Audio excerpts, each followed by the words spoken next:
At the center of this tragic tale were two individuals whose lives became inextricably intertwined. Evelyn Goslin, a 34-year-old English professor at Brackliffe Community College, was known for her brilliant mind and captivating lectures. Zane Holloway, a struggling freshman with dreams of becoming a writer, was drawn to her like a moth to a flame. What began as mentorship slowly twisted into a web of manipulation, desire, and ultimately murder. As investigators peeled back the layers of their relationship, they uncovered a dark tale of exploitation, obsession, twisted fantasies, and deadly desperation.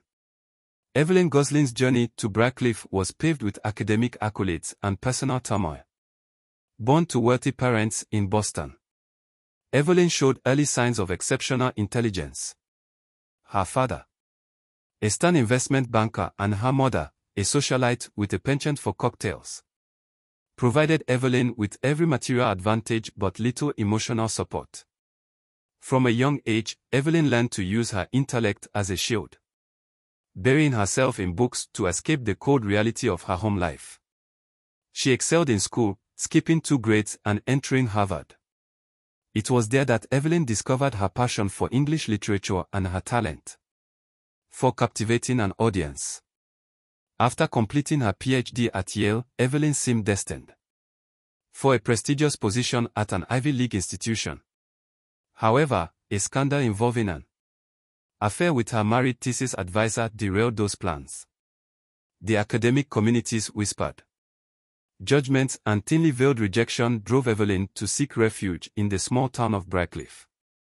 At Brackliffe Community College, Evelyn quickly established herself as a rising star. Her lectures on Renaissance literature and modern poetry drew students from other departments, and her innovative teaching methods earned her the admiration of both colleagues and students. Dr. Goslin was the epitome of success, brilliant, beautiful, and dedicated to her craft. But beneath the polished exterior lay a woman haunted by her past and driven by an insatiable need for validation. Evelyn's relationships were often intense but short-lived, leaving her feeling empty and misunderstood. She craved the adoration of her students, basking in their admiration and subtly encouraging their dependence on her guidance. A psychological evaluation conducted after her arrest would later reveal a complex personality disorder characterized by narcissistic traits and a deep-seated fear of abandonment. It was this dangerous cocktail of intelligence, charisma, and unresolved emotional issues that set the stage for her fateful encounter with Zane Holloway. In him, Evelyn saw not just another student to mold but a chance to reclaim the youth and passion she felt slipping away. Zane Holloway's path to Brackliffe Community College was far from typical. Born in a working-class neighborhood, Zane was the youngest of 4 children in a family that struggled to make ends meet. His father, a construction worker, spent long hours on job sites while his mother juggled multiple part-time jobs to keep food on the table. From an early age, Zane found solace in the world of books while his siblings excelled in sports and practical skills. Zane was the dreamer of the family. He would often be found scribbling stories in tattered notebooks or lost in the pages of worn paperbacks borrowed from the local library. Zane's high school years were marked by academic inconsistency, brilliant in subjects that captured his imagination. Like English and history, he struggled with the rigid structures of math and science. His guidance counselor Ms. Ramirez recalled, Zane had a spark of genius when it came to writing, but he lacked the discipline and confidence to truly shine.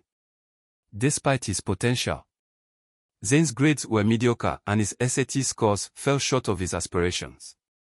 The rejection letters from his dream colleges were a bitter pill to swallow, but beneath Zane's artistic temperament lay a young man grappling with self-doubt and a desperate need for validation. It was this combination of raw talent, emotional vulnerability, and a burning desire to prove himself that made Zane the perfect target for Evelyn Goslin's manipulation. In her, he saw not just a mentor, but a gateway to the intellectual and artistic world he so desperately wanted to join.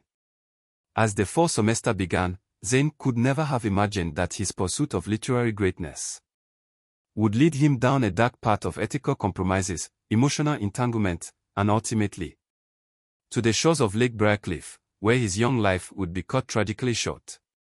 The first day of advanced composition class was a turning point in both Evelyn and Zane's lives. Though neither could have predicted the tragic course their paths would take. Evelyn, impeccably dressed in a tailored blazer and pencil skirt, commanded the room with her presence. Her eyes scanned the sea of fresh faces, pausing momentarily on Zane. Hunched in the back row nervously fiddling with his pen, as Evelyn launched into her introductory lecture on the power of narrative. Zane found himself captivated. Her words seemed to speak directly to him, igniting a passion he had long kept buried. When she asked the class to share their favorite authors, Zane surprised himself by raising his hand.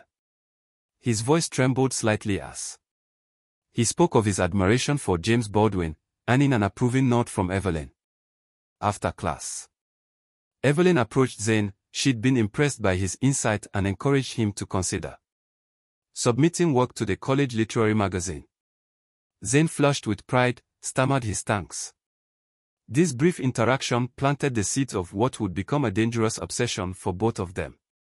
Over the next few weeks, Zane became a fixture in Evelyn's office hours. What began as discussions about assignments gradually evolved into deep conversations about literature, life, and Zane's aspirations. Evelyn, recognizing Zane's raw talent and vulnerability, began to subtly shape their interactions. She would lean in closely when reviewing his work, her perfume lingering in the air. Her feedback was a careful mix of praise and criticism, designed to keep Zane constantly seeking her approval. She shared personal anecdotes, creating an illusion of intimacy that blurred the lines of the student-teacher relationship.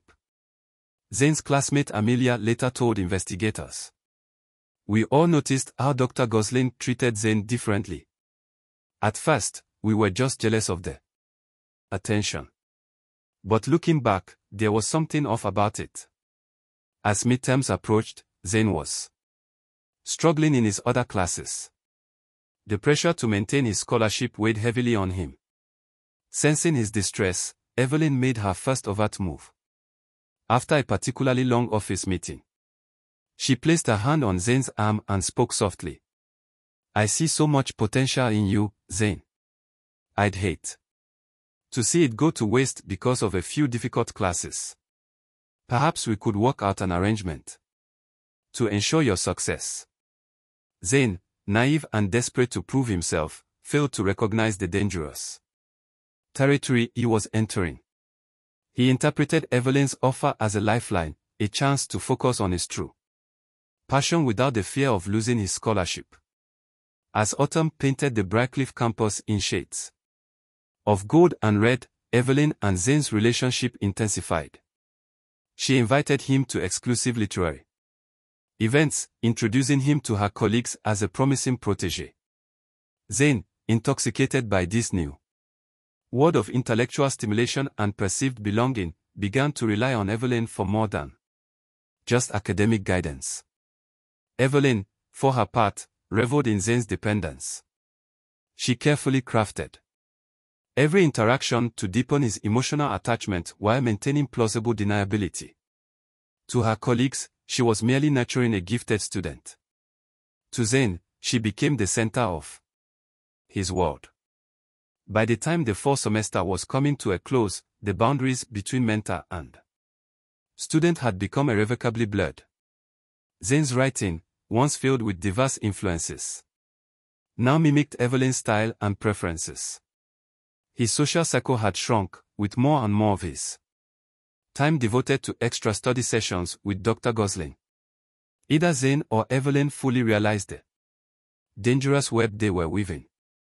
As the winter break approached, their relationship teetered on the brink of a precipice, ready to plunge into depths from which there would be no return.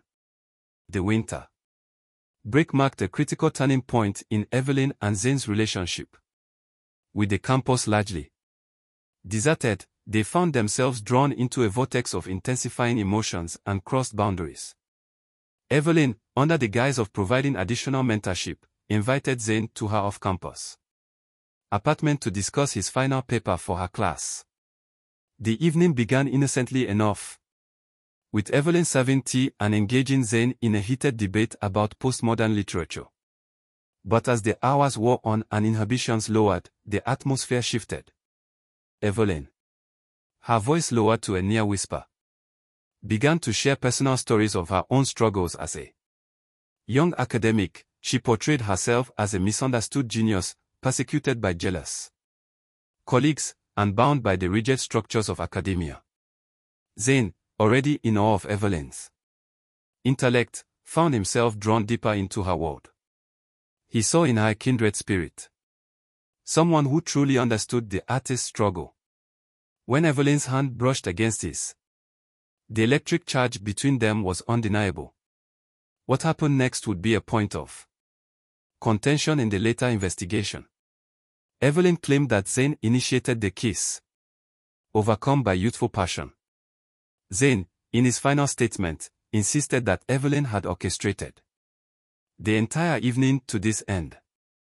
Regardless of who made the first move, that night marked the beginning of a physical relationship that would have devastating consequences. As the new semester began, Evelyn and Zane's secret affair intensified. Clandestine meetings in her office turned into long weekends at secluded bed and breakfast. Evelyn showered Zane with gifts: rare books, expensive pens, a laptop to replace his outdated model. She framed each gift as an investment in his future as a writer, further binding him to her. Zane's grades, which had been middling in his other classes, suddenly skyrocketed. Evelyn used her influence to intervene on his behalf with other professors, painting him as a misunderstood genius who simply needed the right guidance. She promised Zane that with her help, he could secure a spot in a prestigious MFA program bypassing the usual requirements, but Zane's dependence on Evelyn grew, so did his anxiety. The initial thrill of their forbidden romance began to give way to guilt and fear of discovery. His writing, once vibrant and unique, became a pale imitation of Evelyn's style. His few remaining friends noticed his increasing isolation and erratic behavior. Evelyn, sensing Zane's unease, doubled down on her manipulation. She alternated between lavish praise and cruel criticism, keeping Zane in a constant state of emotional turmoil. She convinced him that their relationship was special, a meeting of twin souls that the ordinary world could never understand. In a particularly chilling move, Evelyn began to insinuate that Zane's success was entirely dependent on her goodwill.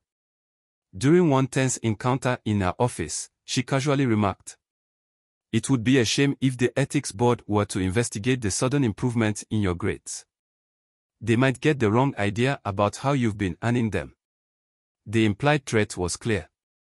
Zane, trapped between his ambition and his growing sense of moral unease, began to withdraw into himself. His journal entries from this period, later recovered by investigators, paint a picture of a young man in deep emotional distress. February 15th. I don't know who I am anymore. Everything I've achieved feels tainted, but how can something so wrong feel so necessary? March 3rd, Eve says she's the only one who truly understands me. Maybe she's right. The thought of losing her terrifies me more than anything. A spring bloomed on the Briarcliff campus. The web of lies and manipulation had grown so thick that Zane could scarcely remember his life before Evelyn, his family, worried by his increasingly infrequent calls home, planned a surprise visit. Evelyn, paranoid about discovery, forced Zane to rebuff them, causing a painful rift. It was during this time that Zane began to confide in his roommate Trevor. While he didn't reveal the full extent of his relationship with Evelyn, he shared enough for Trevor to become deeply concerned. Trevor's worried glances and pointed questions about Zane's relationship with Dr. Goslin would later prove to be the thread that would begin to unravel the whole sordid affair. as the semester neared its end. The pressure on both Evelyn and Zane intensified their relationship built on a foundation of manipulation and false promises was beginning to crack under the weight of its own contradictions. Neither could have predicted the violent culmination that lay just around the corner. A tragic end to a romance that should never have begun. The catalyst for the tragic events that followed came in the form of a seemingly innocuous email. Dr. Fiona Sullivan, the Dean of Liberal Arts, reached out to Evelyn about Zane's remarkable academic turnaround, expressing interest in featuring him in a college newsletter. For Evelyn, this well-intentioned inquiry set off alarm bells. The thought of increased scrutiny on Zane's achievements filled her with panic. In a frenzy, Evelyn called Zane to her office after hours. The tension was palpable as she paced the room, outlining the danger they were in. Zane, already worn down by months of emotional manipulation, felt the last vestiges of his self-worth crumbling. It was in this charged atmosphere that Zane finally found the courage to confront the reality of their situation. His voice barely above a whisper, he said, "This isn't right, Evelyn. What we are doing is destroying me." Evelyn's reaction was swift and cruel. Her nurturing facade cracked, revealing the ruthless manipulator beneath. She reminded Zane of all she had done for him. How his success was entirely due to her influence. In a chilling moment she asked, "Do you really think you'd be anything without me? You're nothing but a small-town boy with delusions of grandeur. I made you." Zane, his eyes opened to the toxic nature of their relationship, felt a surge of anger and self-preservation. He shot back, "This ends now. I'm going to tell the Dean everything." The color drained from Evelyn's face. Her carefully constructed world teetered on the brink of collapse. In a last-ditch effort to maintain control, she alternated between threats and pleas, reminding Zane of the consequences they would both face if the truth came to light. But something had shifted in Zane. The fog of infatuation and manipulation had lifted, revealing the stark reality of his situation. He turned to leave, his hand on the doorknob, when Evelyn's voice, now ice-cold, stopped him. "If you walk out that door, I'll make sure you never write again." Zane paused, the weight of her words hanging in the air. Then, without turning back, he walked out, leaving Evelyn alone with the ruins of her twisted fantasy. The following days were a blur for both Zane and Evelyn. Zane, emboldened by his decision, confided the full extent of the affair to his roommate, Trevor. Together, they decided to approach Dean Sullivan with the truth. Evelyn, meanwhile, spiraled into panic. She alternated between desperate attempts to contact Zane and frantic efforts to cover her tracks. She deleted emails, shredded documents, and called in favors from colleagues to vouch for her character. As Zane prepared to meet with the Dean, he couldn't shake the feeling of being watched. Evelyn's threats echoed in his mind. But he was determined to reclaim his life and his integrity. Little did he know that Evelyn, driven to the brink by the imminent exposure of her crimes, was formulating a desperate and deadly plan to silence him forever. On the night of the murder, Zane Holloway left the library just after midnight, his mind preoccupied with the meeting he had scheduled with Dean Sullivan the following morning. As he walked along the deserted path that skirted the lake, he failed to notice the figure emerging from the shadows behind him. Evelyn Gosling had spent the day in a state of frenzied planning. Her rational mind had been overwhelmed by a toxic mix of fear, rage, and desperation. In her distorted reality, silencing Zane had become the only way to preserve the life she had built. She had waited for hours, watching the library entrance, a large rock clutched in her trembling hands, as Zane approached a secluded bend in the path. Evelyn made her move. The first blow caught Zane by surprise, sending him stumbling forward. He turned. Shock and betrayal etched on his face as he recognized his attacker. "Evelyn, I trusted you," he gasped. But Evelyn was beyond reason. With a strength born of desperation, with a rock in her hand, she struck again and again while he was on the ground. Zane's attempts to defend himself were weakened by his reluctance to hurt the woman he had once admired and loved. In the aftermath of her violent act, Evelyn stood frozen. The reality of what she had done crashing over her. The fog seemed to close in, muffling the sound of Zane's body as it slid down the embankment into the dark waters of the lake. With mechanical efficiency, Evelyn began to cover her tracks. She gathered Zane's scattered belongings, wiping them clean of fingerprints. Before tossing them into the water, she scoured the area for any evidence that might link her to the scene. As the first light of dawn began to break through the mist, Evelyn made her way back to her apartment, her clothes sodden and muddied. Over the next few days, Evelyn attempted to maintain a facade of normalcy. She taught her classes, attended faculty meetings, all while battling the internal chaos of her guilt and fear. When Zane was reported missing, she feigned concern, even joining search parties organized by the college. But the weight of her actions took its toll. Colleagues noted her distracted demeanor and uncharacteristic nervousness.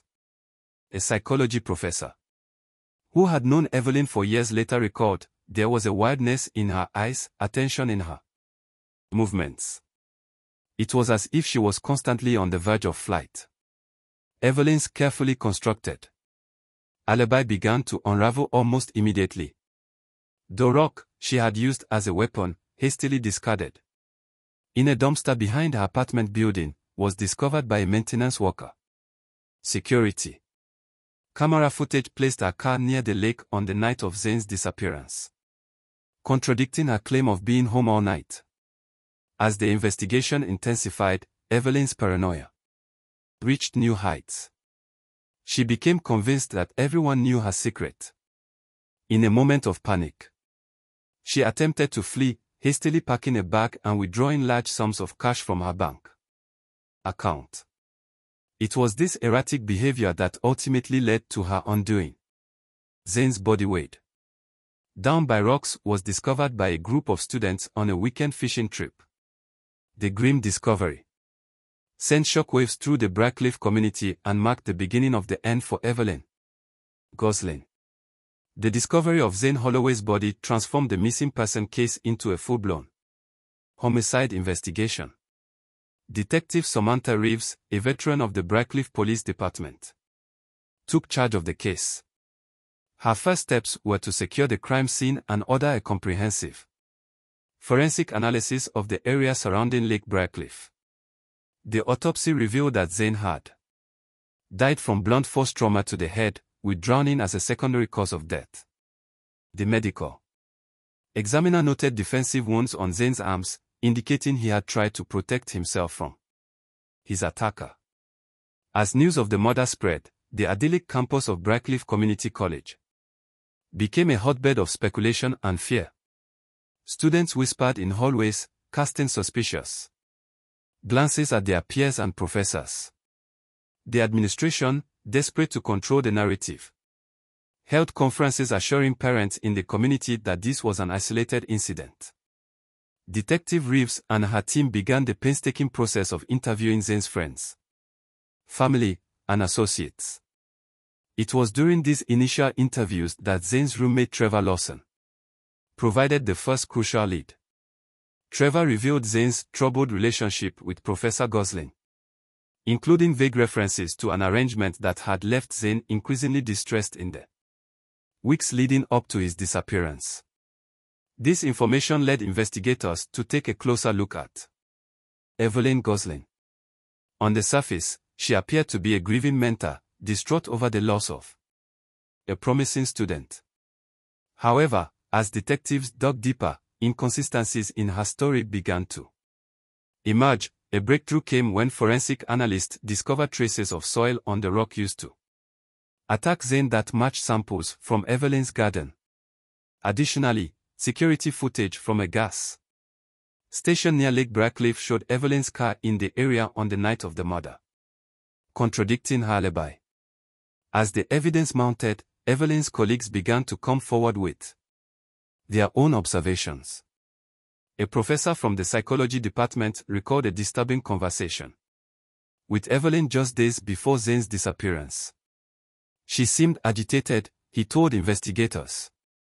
She kept talking about how she couldn't let everything she'd worked for be destroyed by a misunderstanding. The investigation took another turn when detectives uncovered a series of emails between Evelyn and Zane while carefully worded. The subtext of these messages hinted at an inappropriate relationship. IT specialists recovered deleted drafts of emails from Evelyn's college account that were far more explicit, detailing her manipulation of Zane and her fears of exposure. The search of Evelyn's apartment yielded damning evidence, hidden in a locked drawer.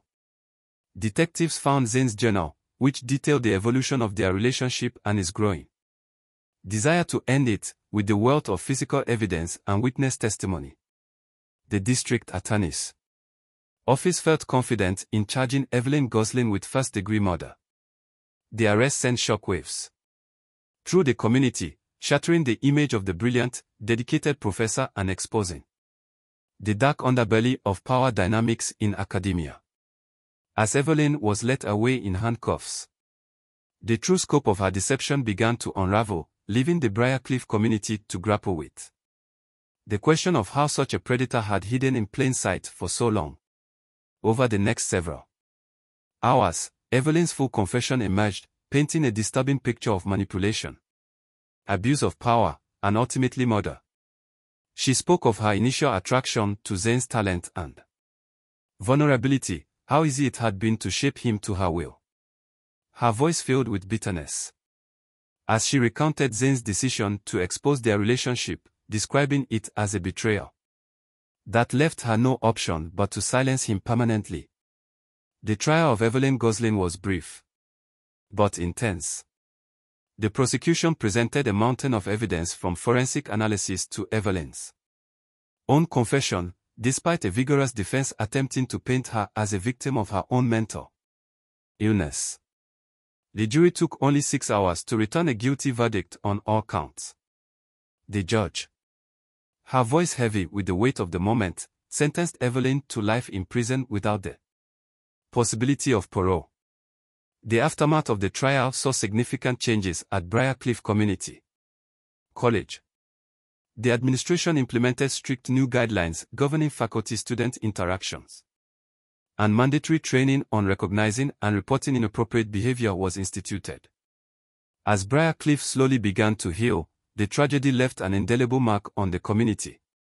The shores of Lake Briarcliff, once a place of tranquility and reflection, now stood as a somber reminder of the darkness that can lurk behind the most respectable facades, and the tragic consequences when trust is abused and power is unchecked.